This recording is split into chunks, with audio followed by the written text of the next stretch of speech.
I watched my grandmother slowly fade away. First, she forgot about all the time we spent together watching The Price is Right and Jeopardy. Then she forgot who I was. Then came the guilt for not visiting her. Coerced by a friend, I awkwardly spoon-fed someone who fed me my whole life. Later on in theater, we did some exercise on how to cry, how to be able to cry on stage. You were to remember something sad. I thought of her instantly. The director was very impressed on how quickly I could cry. I wrote a series of poems about my grandma entitled Regina Number 1, Regina Number 2, and you guessed it, Regina Number 3. The last one read like a letter updating her on all the things that had happened in the past 5 years, like her neighbor's house being burned down and that welfare was reformed. Going house to house, you realize very quickly everyone alive has suffered.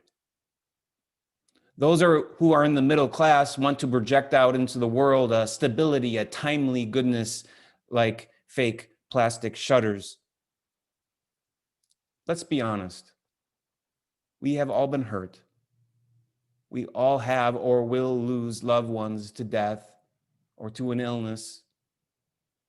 We all probably know those that have been so wounded that suicide seemed like the only option. We have all looked into the reality of life and saw only bleak, dry despair. This pandemic is taking a toll on all of us. So is institutionalized racism, the grief that comes along with the degradation of our environment, the shock that many in our country prefer an alternate reality devoid of facts and full of conspiracy theories.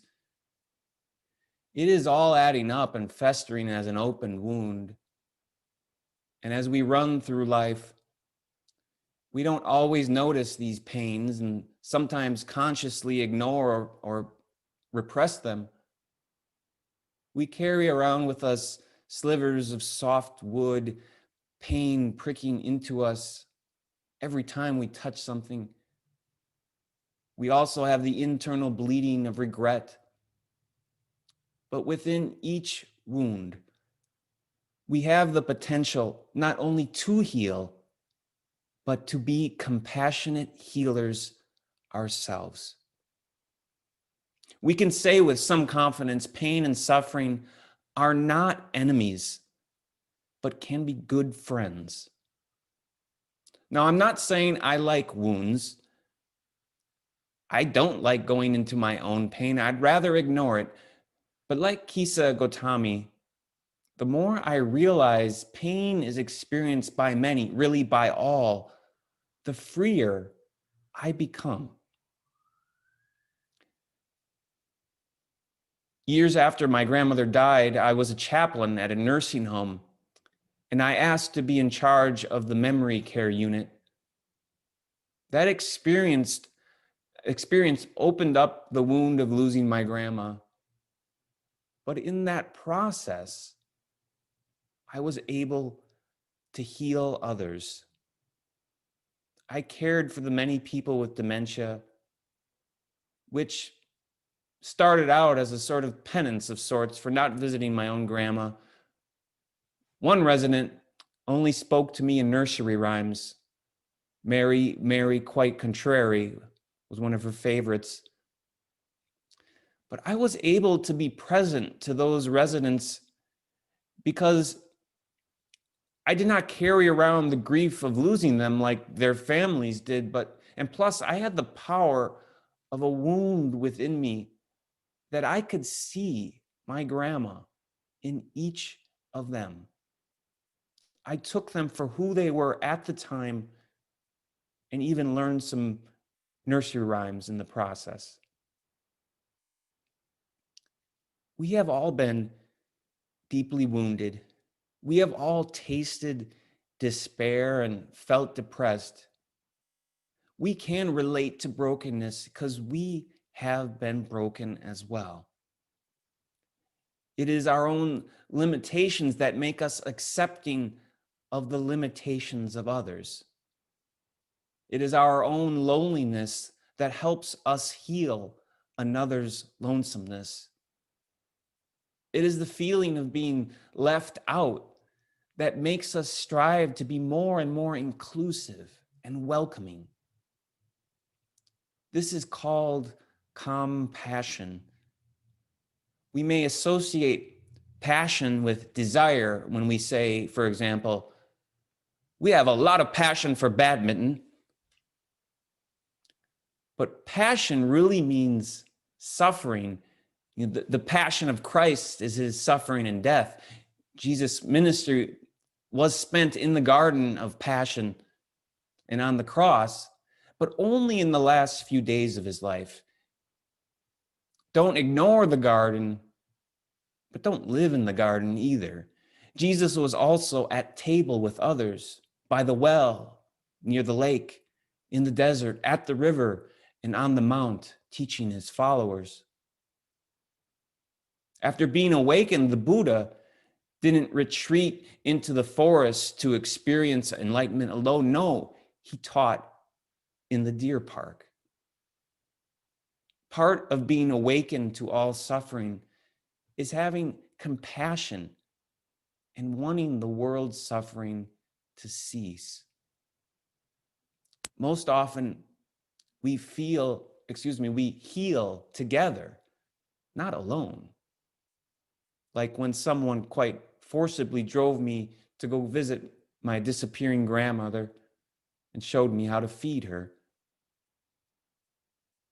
One of the main teachings of Buddhism is that suffering is everywhere. Yet at the same time, Buddhism teaches us the importance to cultivate compassion, that is, suffering with. Strive for compassion, not pity. Pity is more removed than compassion. Pity can be patronizing and even sentimental. Pity prompts us to give our pocket change to a beggar on the street. Pity prefers that sort of charity to structural change.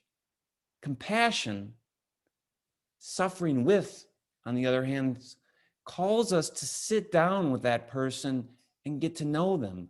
And this relationship together with suffering encourages us to work to end poverty. Pity doesn't take much of us. With pity, we are higher up and can easily stoop down. With pity, we give thanks, saying, I'm sure glad I'm not like them. With compassion, we say, we are them. We are suffering. They are suffering like me.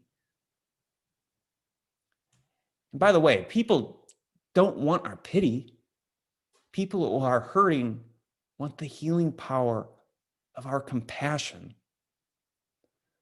Those who are oppressed and marginalized, they don't want our pity either, nor do they want our compassion. They want justice. They want things to be corrected and to be fair, the system reformed. But compassion adds an element of desire to justice. Otherwise, justice becomes a mere duty. Justice needs the passionate persistence of love. So let our desires grow and encompass all being. Compassion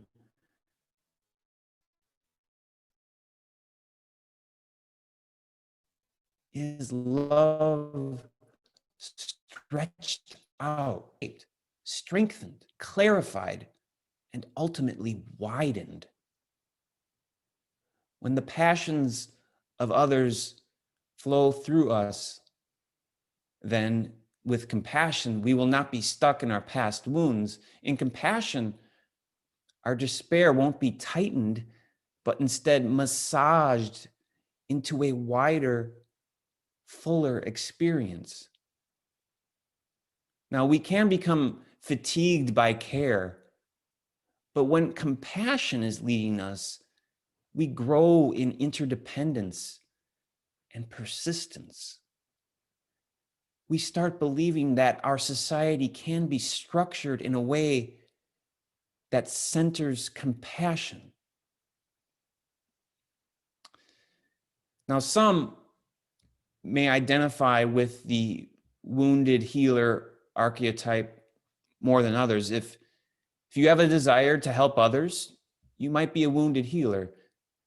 Did you choose a healing profession like a nurse, a social worker, a therapist, counselor, educator, or minister?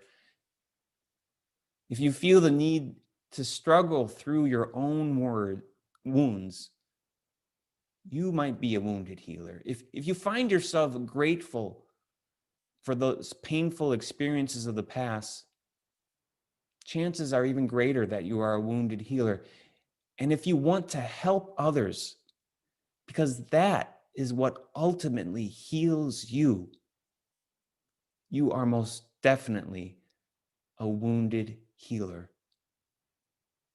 If we are guided by our own wounds and compassion, we may see someone acting out that is starved for love.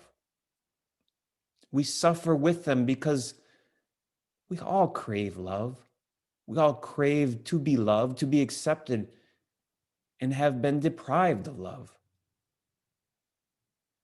When we read the news of yet another lie coming from our outgoing president, we can recognize we too have lied.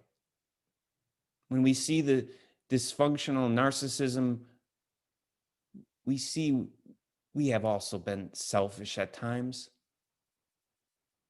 We forgive because we have been forgiven. We can say we would never do that, we would never kill someone, but no human act is foreign to us humans. The church, our congregation, Unitarian Universalism, our faith community is a safe place that knows our wounds and suffers with us. We don't take away pain like a doctor prescribes medication. The cards, the casseroles, the calls are not cures. We work together to deepen the pain so that one day the wound can be shared, explored, and be a source of healing for everyone. We also guard each other from suffering for the wrong reasons.